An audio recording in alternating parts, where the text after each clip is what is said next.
kalam hati, insya Allah sampai ke hati. Nah ini Kang Rashid masih ada beberapa pertanyaan nih Kang, yang sudah masuk di media sosial @dikalamhati. Kita bacakan beberapa diantaranya ya Kang ya, untuk dijawab oleh Kang Rashid.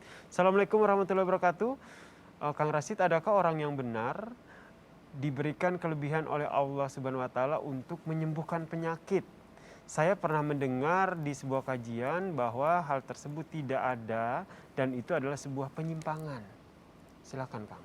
Ya, terima kasih teman hati rahmati Allah Subhanahu wa Ta'ala, bahwa penyakit yang menimbulkan sakit itu episode. Sehat episode hidup, sakit episode hidup. Bagi orang yang beriman, jangan gagap di setiap episodenya. Harus jadi bintang utama. Ketika engkau sehat, bersyukur atas sehatmu. Ketika engkau sakit, sabar atas sakitmu. Karena ada dua sisi ini menimbulkan amal dan menimbulkan ibadah kepada Allah Subhanahu wa Ta'ala. Pertanyaannya, ketika engkau ditiban sakit, ketiba sakit, maka engkau berjuang untuk berobat. Anjuran Nabi bahwa ketika engkau sakit, tadau ya ibadallah, hendaknya kalian berobat. Berobat untuk menyembuhkan sakit itu ibadah.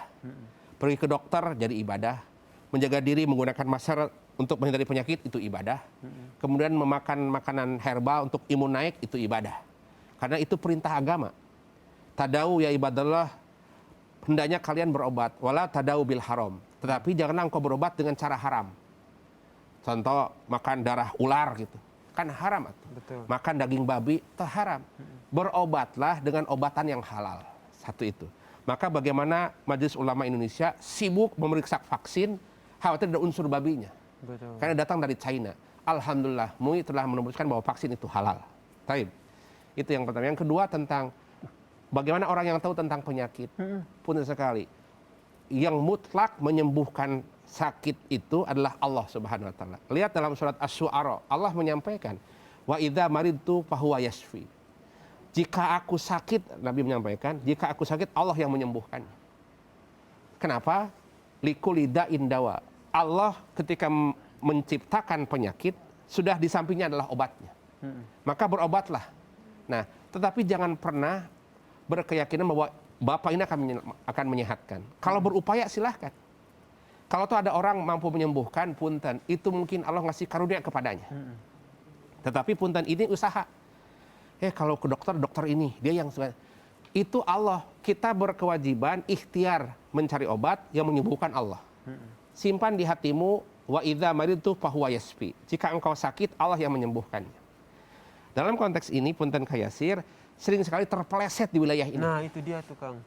Dari tauhid ke musyrik. Maka ini ujian, sakit itu ujian. Kalau toh dia sabar dan ridho, sakitmu akan membersihkan dosamu. Sakitmu akan mengangkat derajatmu. Tapi kalau sakitmu dihadapi dengan tidak ridho, datang ke dukun, datang ke ini.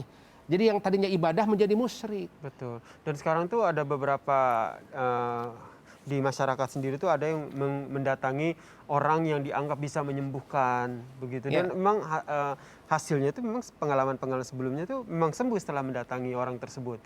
Hal tersebut boleh Kang? Punten, kesembuhannya pun juga palsu. Datang ke sini menggunakan jin sehat, pulang ke dia kesurupan lagi. Di depannya dia sehat. Iya. Yakinkan bahwa engkau datang ke mana saja, ke dokter, yakin bahwa Allah yang menyembuhkan. Kita datang ke rumah sakit bukan syirik. Kita tak memakan obat bukan syirik. Bahwa ini diperintah oleh agama, engkau ikhtiar. Kalau engkau sakit kemudian diam, enggak dapat ibadah. Ikhtiarlah berobat.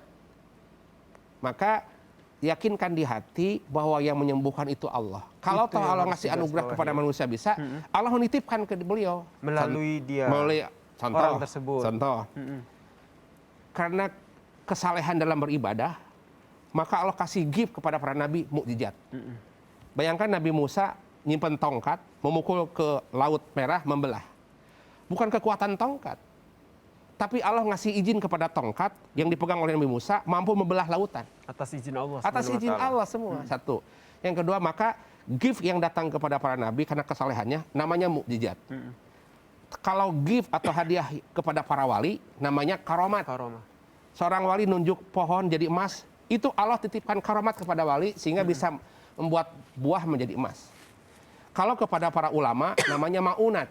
Pak Kiai punten, mohon doanya. Atas izin Allah bisa menyembuhkan, tapi bukan oleh kiainya. atas izin Allah. Kiai hanya perantara, menjadi alat sebab. Tapi yang menyembuhkan sebab adalah Allah SWT. Oke. Yang keempat, kalau benda Allah nitipkan khasiat. Ulangi, Nabi dikasih gib mukjizat, Mukjizat, para wali dikasih gib karomat, para ulama dikasih gib maunat. maunat, Kalau benda, apa gibnya? Khasiat. khasiat. Punten, pucuk jambu, daun jambu, bisa ngobatin sakit perut. Kata orang tua, maaf, ada sakit perut, tenang nak. Mbak, tolong petik pucuk jambu, diambil, direbus, diminumkan. Kok aku sehat? Mamah digjaya ya. Bukan mamah yang digjaya. Allah nitipkan khasiat ke pohon jambu. Kalau toh Allah cabut khasiatnya, bisa tidak berefek. Ya, Maka berkembanglah herbal di Indonesia, jamu-jamuan. Maka negeri ini gak usah cari vaksin, ada obat di hutan oke. dengan vaksin itu.